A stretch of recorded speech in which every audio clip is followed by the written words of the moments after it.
राज chambers परिसरात घडलेल्या धक्कादायक गोळीबार प्रकरणामध्ये मोठी कारवाई करण्यात आली असून फरार आरोपी जैद सय्यद उर्फ टायप्या याला तोफखाना पोलिसांनी अटक केली आहे। 2 दिवसापूर्वी राज चेंबर्स परिसरात झालेल्या गोळीबारामध्ये अब्रार शेख हे गंभीर जखमी झाले होते। या घटनेनंतर आरोपी फरार झाला होता।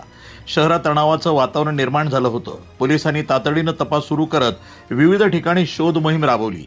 गुप्त माहितीच्या आधारे शिर्डी बायपास परिसरामध्ये पोलिसांनी जैद सय्यद उर्फ टायप्या याला ताब्यात घेतलं। अटकेनंतर त्याच्याकडनं अधिक चौकशी सुरू असून गोळीबारामागील कारण, वापरण्यात आलेलं शस्त्र आणि इतर सहकारी याबाबत तपास सुरू आहे। या अटकेमुळे शहरातील नागरिकांनी समाधान व्यक्त केलं असून पुढील तपास तोफखाना पोलीस स्टेशन मार्फत सुरू आहे।